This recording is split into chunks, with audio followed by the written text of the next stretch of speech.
Halo guys, welcome back to my channel. Di video kali ini kita akan mereview salah satu light novel dari One Piece. Di sini ada One Piece The Legend of Thousand Year Dragon. Nah, kira-kira gimana ya ceritanya? Oke, sebelum kita mulai videonya, jangan lupa tekan tombol subscribe-nya dulu. Oke, ini dia untuk cover bagian depan. Di sini ada judul One Piece The Legend of Thousand Year Dragon. Original story by Eiichiro Oda dan autornya Tatsuya Hamazaki. Ini ada logo LN Light Novel dan di sini kita bisa lihat gambar Luffy sedang bersama seorang gadis kecil. Ini namanya Apis dan ini adalah naga 1000 tahun sesuai dengan judulnya The Legend of Thousand Year Dragon atau Legenda Naga 1000 Tahun. Itu dia untuk cover bagian depan. Penerbitnya Alex Media Computindo sama seperti komiknya ya teman-teman. Dan ini untuk spine-nya didominasi oleh warna merah. Ini untuk bagian belakang ada gambar kapal Going Merry dan di sini juga ada sinopsis.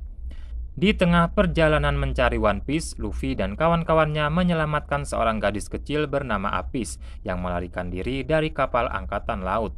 Angkatan Laut berencana untuk mendapatkan Ryukotsu, tulang naga berusia 1000 tahun legendaris yang konon berada di Pulau Gungkan, kampung halaman Apis. Kabarnya tulang naga tersebut merupakan obat untuk hidup abadi.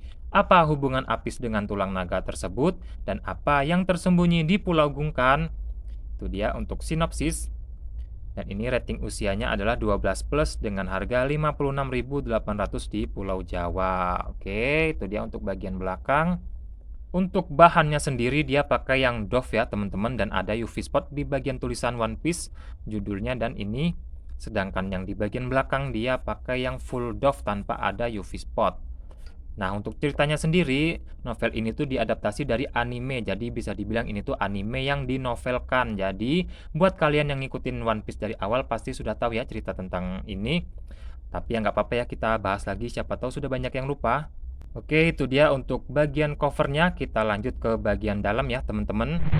Oke, kita lanjutkan lagi ke bagian dalam dan di halaman pertama ada pin up poster seperti ini. Di sini ada gambar Nami, Zoro, Sanji, Luffy, dan Usopp. Dan di balik ini juga masih ada gambar ya teman-teman seperti ini. Oke, dan kita juga dapat bookmark alias pembatas buku seperti ini. Ini gambarnya sama seperti yang di sampul ya teman-teman. Seperti ini. Dan sekarang kita lihat daftar isinya. Di sini ada prolog, bab 1 Apis diselamatkan oleh bajak laut. Bab 2, Eric, Ambisi dan Konspirasi. Bab 3, Menuju Lost Island. Bab 4, Boarding Attack. Epilog, Legenda Naga 1000 Tahun dan ada postscript. Itu dia untuk daftar isinya. Dan di halaman berikutnya kita melihat gambar Luffy. Dan di sini ada pengenalan karakter mulai dari Monkey D. Luffy, Roronoa Zoro, Nami, Usopp, Sanji, Apis, Nelson Royal, dan Eric. Itu dia daftar karakter-karakter yang muncul dalam novel ini ya teman-teman. Dan di halaman selanjutnya kita sudah masuk ke ceritanya dan di sini ada prolog. Untuk ceritanya sendiri berkisah tentang kru topi jerami yang menyelamatkan seorang gadis kecil yang sedang terombang-ambing di tengah lautan, yang kemudian diketahui bernama Apis. Nah, sebelumnya diceritakan bahwa Apis ini kabur dari angkatan laut yang menculiknya. Jadi bisa dibilang ini oknum angkatan laut ya teman-teman. Karena di si Apis ini dicurigai mengetahui tentang keberadaan Senen Ryu alias naga 1000 tahun. Nah, ada apa dengan naga 1000 tahun? Konon, bagi siapa saja yang memakan tulangnya akan mendapatkan kehidupan abadi alias nggak bisa mati ya teman-teman. Maka dari itu, para angkatan laut tersebut mengincar dari tulang naga tersebut. Ini dia gambar dari angkatan laut tersebut ya teman-teman, namanya Nelson Royal yang berambisi untuk mendapatkan Ryukotsu alias tulang naga dari 1000 tahun. Singkat cerita, Luffy dan kawan-kawan pun mengantarkan Apis untuk kembali ke kampung halamannya di Pulau Gungkan, sebuah pulau yang bentuknya mirip seperti kapal perang yang sedang mengembangkan layarnya. Nah, ini dia Pulau Gungkan ya teman-teman, bentuknya seperti kapal yang sedang mengembangkan layarnya seperti ini. Nah, ternyata di Pulau Gungkan ini benar-benar ada naga 1000 tahun, teman-teman. Tapi yang mengetahui keberadaan naga tersebut hanyalah Apis seorang. sedangkan penduduk Pulau Gungkan lainnya tidak mengetahui tentang keberadaan naga 1.000 tahun tersebut. Kenapa hanya Apis yang mengetahui tentang keberadaan naga tersebut? Karena kebetulan Apis ini merupakan seorang pengguna buah iblis bernama Hisohisonomi yang memungkinkan dia untuk mengetahui dan bisa berbicara dengan binatang. Nah, suatu hari waktu dia bermain dengan temannya, tiba-tiba dia mendengar suara minta tolong seperti makhluk minta tolong tapi bukan manusia, dan setelah Apis menuju ke tempat suara tersebut, ternyata itu ada naga 1.000 tahun yang sedang sendirian di dalam sebuah goa seperti ini ya teman-teman. Nah, kemudian naga 1.000 tahun tersebut bercerita kepada Apis bahwa awalnya dia sedang dalam perjalanan menuju ke kampung halamannya yang bernama Lost Island bersama teman-temannya. Tapi karena kakek naga ini sudah tua, fisiknya sudah lemah dan pikirannya sudah pikun, akhirnya dia pun tertinggal oleh rombongannya dan terjebak di dalam goa di Pulau Gungkan tersebut.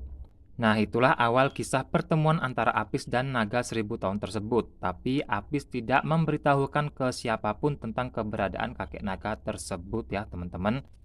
Nah, pada suatu hari Luffy dan teman-teman pun mengetahui tentang keberadaan naga tersebut, dan akhirnya Apis pun memberitahu kepada Luffy dan teman-teman soal kakek naga tersebut yang ingin kembali ke Lost Island. Setelah mendengar cerita dari Apis tersebut, akhirnya Luffy pun setuju untuk mengantarkan kakek naga menuju ke kampung halamannya di Lost Island. Tapi masalahnya Lost Island tersebut merupakan sebuah pulau legenda alias antara ada dan gak ada ya teman-teman. Kalaupun ada, menurut legendanya pulau tersebut sudah tenggelam ke dasar laut di masa lalu. Jadi benar-benar gak ada di dalam peta. Nah, kira-kira apakah Luffy dan kawan-kawan bisa menemukan Lost Island tersebut dan mengantarkan kakek naga ke kampung halamannya? Itulah yang akan dibahas di novel ini. Selain itu juga ada gelut-gelutnya juga ya teman-teman antara Luffy dan pasukan angkatan laut yang mengejarnya. Oke, itu dia untuk cerita novelnya. Nah, karena novel ini diadaptasi dari anime, maka ada beberapa adegan di dalam anime yang dimasukkan ke sini ya teman-teman. Contohnya ini namanya Eric, salah satu musuh utama Luffy di novel ini. Nah, untuk ceritanya sendiri, novel Legenda Naga 1.000 Tahun ini masih di East Blue ya teman-teman, belum masuk ke Grand Line. Dan ini non-canon ya teman-teman alias filler, tidak ada di komik, hanya ada di versi animenya dan merupakan tambahan cerita dari pihak studio. Oke. Di Jepang sendiri, novel ini pertama kali diterbitkan pada tahun 2001 oleh Shueisha dengan judul One Piece Senenryu Densetsu, dan 17 tahun kemudian barulah diterbitkan di Indonesia, tepatnya pada tahun 2018 oleh Elex Media Komputindo. Dan novel ini merupakan novel pertama dari serial One Piece ya teman-teman. Oke lah, itu dia review singkat light novel One Piece kali ini. Walaupun ini cerita lama, tapi masih tetap layak dikoleksi ya teman-teman. Terutama kalau kalian ngaku fans One Piece, kalian wajib banget punya light novel yang satu ini. Jadi, terima kasih yang sudah nonton sampai selesai. Jangan lupa di like, comment, share, dan subscribe. Sampai jumpa di video berikutnya.